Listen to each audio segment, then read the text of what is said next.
अब जब हम नए मध्य प्रदेश की बात कर रहे हैं और इस कड़ी में इस चर्चा में हमारे साथ इस समय हैं कल्याण अग्रवाल जी, जो चेयरमैन हैं के कॉटन के।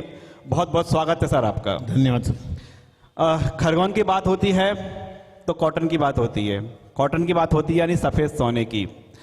अब जब हम नए दौर में हैं, हम नए मध्य प्रदेश की बात कर रहे हैं, तो कॉटन के क्षेत्र में क्या नवाचार हैं और एक जो हमने देखा है कि बच्चे हैं इसमें भी अपना करियर बनाना चाहते हैं, भविष्य बनाना चाहते हैं।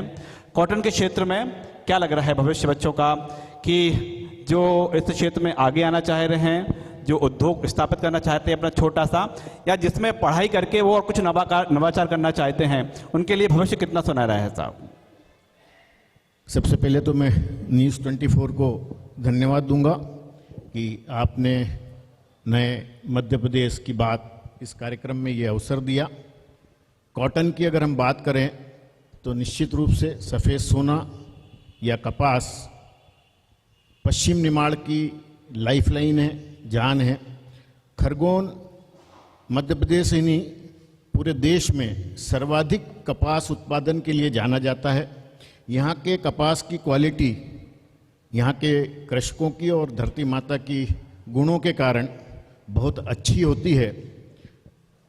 शासन के सहयोग से मध्य प्रदेश में नहीं देश में सिंचाई में सबसे बड़ा स्थान खरगोन जिले का है, जो लगभग 80 और 90% के बीच में है। तो निश्चित एक भविष्य उज्जवल है। कपास के उद्योगों की बात करें तो नए पीढ़ी के लिए हम जो कर रहे हैं, हम ट्रेडिशनल जिनिंग उद्योग करते हैं। कपास लिया, उसमें से बिनोला अलग किया, उस रुई को गठान बनाकर स्पिनिंग यूनिट या कपड़ा मिलों को बेचा और कॉटन सीड का ऑयल और खल बनाया। वास्तव में इसकी बहुत ज़्यादा कैपेसिटी में यहाँ पर है, इसलिए युवा के लिए जिनिंग उद्योग का कोई स्कोप नहीं, पर कहीं न कहीं टेक्सटाइल के लिए वो अपना आगे अगर यहाँ टेक्सटाइल पार्क की कोई व्यवस्था बने खरगोन में, वैसे खरगोन के निकट बदनावर में पीएम टेक्सटाइल पार्क का एक भूमि पूजन हुआ है और वो एक अच्छी अवसर उपलब्ध कराएगा। तो टेक्सटाइल में बहुत सारे यूनिट हो सकते हैं, वो रेडीमेड कपड़े हो सकते हैं, डिज़ाइनिंग हो सकती है। तो उस प्रकार के उद्योग अगर वो करते हैं तो निश्चित नए युवाओं के लिए रोजगार के अच्छे अवसर है। एक दौर था जब नर्मदा किनारे के शहर तो हैं ये, लेकिन पानी नहीं मिल पाता था। आप जो बता रहे हैं कि 80% और 90% तक सिंचाई यहाँ पर संभव हो सकी है, कौन कौन सी परियोजनाएं हैं और ये जो तस्वीर है, तस्वीर कैसे बदली है क्षेत्र की सिंचाई? ये जो तस्वीर बदली है, निश्चित माँ नर्मदा का आशीर्वाद तो है ही। उसके लिए कहीं न कहीं जैसा कहा जाता है कि माँ नर्मदा को वो कुंवारी हैं, उन्हें बांध नहीं सकते, वो बंधती नहीं है, पर उन्होंने हम बच्चों के लिए बंधना भी स्वीकार किया। और ओंकारेश्वर परियोजना, पुनासा परियोजना और वो शासन का एक ध्यान और विज़न, तो सिंचाई को उसके कारण निश्चित रूप से हमारे निमाड़ को बहुत बड़ा लाभ हुआ। जो कल्याण अग्रवाल जी हैं, ये अपने उद्योग के जरिए तमाम रोजगार तो दे ही रहे हैं, लेकिन राजनीति में भी उतने सक्रिय रहते हैं आप। एक तरफ आपकी इंडस्ट्री है, दूसरी तरफ आपका राजनीतिक जो आपके कार्यकर्ता हैं उनको भी पर्याप्त समय देते हैं। मैनेजमेंट कैसे कर लेते हैं साहब कि उद्योग भी चलता रहे और राजनीतिक की जो विरासत है वो भी आगे बढ़ती रहे? कैसे मैनेजमेंट कर पाते हैं आप?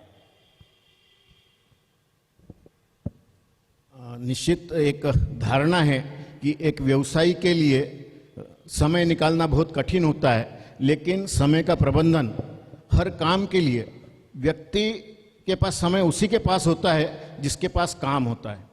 जो फुर्सत में होता है उसके पास समय नहीं होता। तो चूंकि काम है तो समय भी है।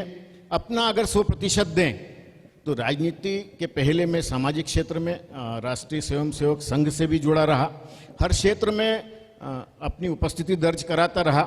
मुझे पार्टी ने अवसर दिया तो मुझे ये लगा कि आम लोगों की मदद करने के लिए या कुछ उनकी समस्याओं को दूर करने के लिए ये एक अच्छा माध्यम हो सकता है। उसमें मैंने शुरुआत की, पार्टी का आशीर्वाद रहा, आम लोगों का आशीर्वाद रहा, तो मुझे अवसर मिलते रहे। जिस तरीके से क्षेत्र में अब युवा भी कृषि की ओर बढ़ रहे हैं, कपास की खेती को लेकर किस तरह से युवाओं को डेवलप होना चाहिए और इसमें क्या और आधुनिक तकनीकों से और कपास की पैदावार जिस तरीके से बड़े निमाड़ में खरगोन तो वैसे ही जाना जाता है कपास के नाम से, और कैसे देश विदेश में कपास के नाम से जाना। एक कृषक के लिए कपास की खेती एक तरह से इंश्योरेंस है, गारंटी है।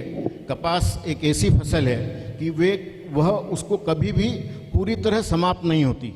वह सूखा पड़े, अतिवृष्टि हो, कहीं न कहीं कपास उसको इतना तो सर्वाइव करता है कि वो अपना घर खर्चा भी निकाल ले और खेती भी कर ले। इसलिए हमारे यहाँ यह लोकप्रिय भी है और आधुनिक पद्धति से ही की जाती है। ड्रिप इरिगेशन से हमारे यहाँ कपास की खेती हो रही है। मुझे इसमें लगता है बहुत स्कोप डेवलपमेंट के नहीं है, पर बीज जिस प्रकार से बीटी और ये सब आ रहे हैं तो उसकी एक उपयोग करके हम अगर करेंगे, या अब नए नए जो एक अनुसंधान होते हैं कि पास लगाना, उसका एक्चुअल नाम मुझे भी मालूम नहीं है, तो जो दूरी पे लगाते थे 3 फीट की दूरी, वो 10 इंच पर लगाना। तो अगर कृषि विभाग और इस अनुसंधान के साथ कृषक खेती करेंगे, युवा करेंगे, तो वो बहुत अधिक उपज ले पाएंगे और अपने साथ साथ इस क्षेत्र का भी विकास कर पाएंगे। आधुनिक दौर में भी देखा जा रहा है कि अब जो जिनिंग होन होती थी, फैक्ट्री होती थी, अब उनका भी आधुनिकीकरण और नई टेक्निकल चीज़ों से प्रोसेसिंग की जा रही है। एक तरफ टैक्स की बात भी आती थी कि मंडी टैक्स मध्य प्रदेश में ज़्यादा है। अब निमाड़ क्षेत्र में कई जिनिंग होन बंद हो रही है। टैक्स को लेके क्या सरकार से इस बार अपेक्षा रखते हैं? मेरा थोड़ा सा ये जो एक सामान्यतः मीडिया में या आम लोगों में जो विषय आता है मंडी टैक्स को लेकर और या जिनों के अधिक आधुनिकीकरण को लेकर, मेरा विचार उनसे दोनों से भिन्न है। पहले हमारी जिनिंग आधुनिक नहीं होती थी, एक एक जिनिंग में 100 से 150 मजदूर लगते थे। आजकल लगभग बिना उन ऑटोमाइजेशन के बिना कोई जिनिंग को सर्वाइव करना ही संभव नहीं है, क्योंकि इतने मजदूर कहीं मिलते नहीं हैं। तो 100% जिनिंग जो है हमारे यहाँ वो ऑटोमाइजेशन के साथ है। उसकी क्वालिटी में अगर और इम्प्रूव करना है तो अभी कॉटन के लिए एक बड़ा सेंट्रल गवर्नमेंट ने बजट दिया है कि हम इसको अंतर्राष्ट्रीय स्तर पर इसकी गुणवत्ता को और सुधारें। और अभी नीति आयोग की खरगोन में कलेक्टर के साथ बैठक भी हुई थी। उस सुझाव में यही है कि गुणवत्ता के लिए हर जिनिंग में एक लेबोरेटरी और हो। बाकी तो लगभग जिन कारखानों में कोई कमी है तो वो दूरी करें, बाकी 90% 99% हमारे जो भी इंडस्ट्री है वो आधुनिक है। दूसरा विषय जिनिंग बंद होना, तो निश्चित मैंने जैसे पहले कहा, आपने युवाओं के लिए कहा था कि कौन सा उद्योग डाला जा सकता है। ये ट्रेडिशनल उद्योग है। हमारे यहाँ के उत्पादन से 3 गुना ऑलरेडी जिनिंग फैक्ट्रियाँ हैं यहाँ पर।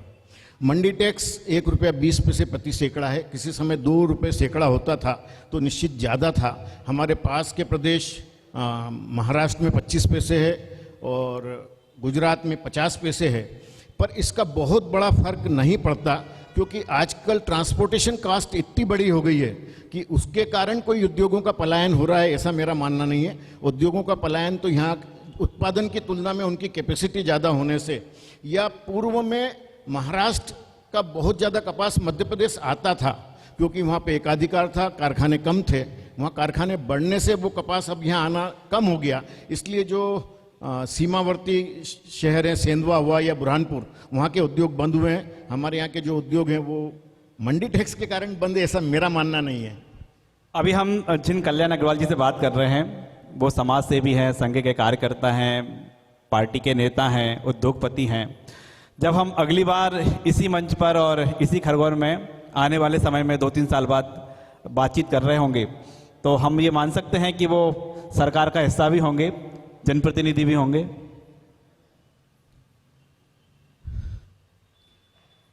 सामान्यतः भारतीय जनता पार्टी का कार्यकर्ता एक विचार को लेकर उसमें शामिल होता है जी, और संघ का स्वयंसेवक तो निश्चित रूप से किसी व्यक्तिगत अपेक्षाओं से दूर होता है। कहीं न कहीं उसके मन में राष्ट्रवाद, सांस्कृतिक राष्ट्रवाद ही उसके मन में होता है। जैसा प्रभारी मंत्री जी ने भी बताया था, अंतिम पंक्ति के अंतिम व्यक्ति के उत्थान के लिए हमको काम करना है।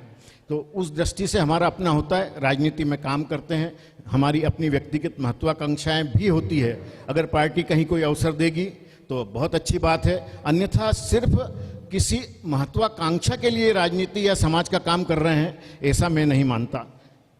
दो मेरे सवाल हैं। एक तो जब प्रभारी मंत्री जी मंच पर थे और जब आपके साथ थे तो उन्होंने बकायदा कहा कि आपको देखकर उन्होंने सीखा है, वरिष्ठ हैं आप, तो आपके मन में प्रभारी मंत्री को लेकर, खरगोन जिले के डेवलपमेंट को लेकर विचार क्या है?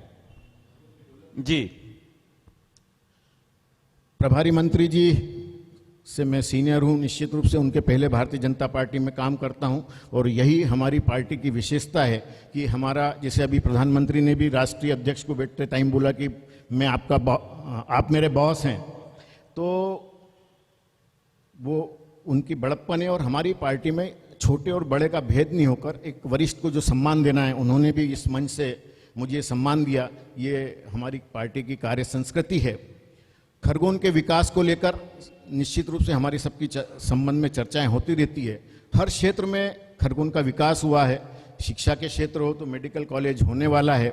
अगर कुछ यहाँ के, मेरा हमेशा कहना है कि खरगोन के जो नागरिक हैं वो बहुत मेहनती, श्रमशील और आगे की सोच वाले हैं। नवरत्न वाले मिस्त्री लाल जी बैठे हैं, ये कहाँ से इन्होंने यात्रा शुरू की और आज कहाँ हैं।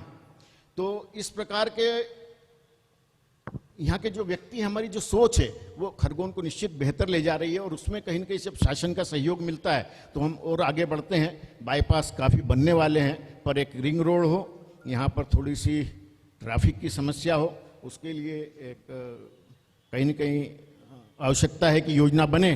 और खरगोन आपने देखा होगा, इस पर मंथन हो रहा है। जो आप ट्रैफिक का आपने जिक्र किया है कि योजना बननी चाहिए, मंथन शुरू हुआ है इस पर? हाँ, निश्चित। अभी 2 बाईपास पे काम भी चालू हो गया। बहुत जल्दी वो चालू होने के बाद ये ट्रैफिक की समस्या कम होगी। और खरगोन वास्तव में बहुत विकासशील है। मुझे ऐसा लगता है कि इंदौर संभाग में, इंदौर के बाद अगर खरगोन सबसे ज़्यादा डेवलप कोई शहर हुआ है तो वो खरगोन है। वो व्यापार व्यवसाय में हो, शिक्षा के क्षेत्र में हो, खेल के क्षेत्र में हो, और उसमें कहीं न कहीं हमें शासन का, प्रभारी मंत्री का, सबका सहयोग मिलते रहता है। ये जो ट्राइबल पूरा एरिया है, ट्राइबल के एरिया के जो लोग हैं, उनके रहन सहन में, उनके जीवन परिवर्तन में कितना बदलाव देखते हैं आप? एकल विद्यालय संघ का एक प्रकल्प है। मैं जिले से काम करते करते प्रांत तक उसका पहुंचा। एकल विद्यालय ने वनवासी क्षेत्र में उसी गांव के एक विद्यार्थी को लेकर वहीं पर संस्कार और अनौपचारिक शिक्षा देना, तो मैं ट्राइबल से जुड़ा रहा। ये ट्राइबल, पहली बात तो हमारे लिए गौरव का विषय है क्योंकि वो भी बहुत मेहनती, स्वाभिमानी और ईमानदारी से अपने काम को करने वाले होते हैं और इस जिले को बहुत आगे बढ़ने में उनका बहुत पूरा योगदान है। आज हम देख रहे हैं कि जैसे आज 26 जनवरी की परेड में भी जो आदिवासी विकास, आदिवासी की झांकी थी, उसमें वो देख रहे हैं कि वो कंप्यूटर से लेके डॉक्टर, इंजीनियर, कंधे से कंधा मिलाकर शिक्षा के क्षेत्र हो, आजीविका के क्षेत्र हो, व्यवसाय का क्षेत्र हो, उसमें वो आगे बढ़ रहे हैं। मुझे जो मेरे जीवन के व्यवसाय के प्रारंभ में आम लोगों में और आदिवासियों में जो अंतर दिखता था, वो आज अब 19-20 का अंतर है और बहुत जल्दी ये पूरा होकर वो हमारे साथ समाज की मुख्यधारा में जुड़े होंगे, ऐसा मुझे विश्वास है। बहुत बहुत शुक्रिया हमसे चर्चा करने के लिए। और हमारे साथ खरगोन जिले के, और कहें कि निमाड़ के विचारक, यहाँ के जननेता, यहाँ के उद्योगपति और युवाओं को सबसे बेहतर तरीके से समझ हो इसकी सीख देने वाले हमारे कल्याण अग्रवाल जी हमारे साथ मंच पर थे, जो कि चेयरमैन हैं के कॉटन के। हमसे चर्चा करने के लिए बहुत बहुत शुक्रिया। धन्यवाद सर।